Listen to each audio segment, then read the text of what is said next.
Galiu. Ko pritrūko? Žaidimo. Paprasčiausiai šiandien nežaidėm.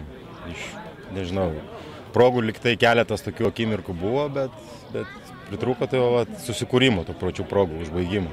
Liktai vidury kažkaip mes ten kontroliavom kamuolį, gynėmės irgi neblogai, bet iki galo taip ir neišnaudojom. Šį sezoną, kad ir kaip žaistumėt, vis tiek sugebėdavot tą vieną ar du įvarčius įmušti.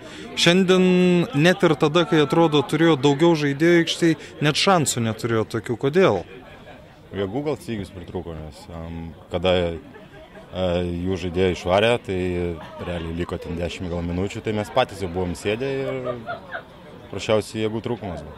Bet ar pasiteisinimas atlikti tik vieną smūgį, kai varžovai žaidžia be vartininko? Ne, pasiteisinimų jokių čia ieškoti nereikia, bet paprasčiausiai gavosi taip, kaip gavosi. Čia kažkaip pasitarnaus teigiamai, neigiamai tas vienas taškas, žiūrint į ateitį? Ne, be abejo, taškas yra taškas. Viskas dar, kaip sakoma, kovos laukia.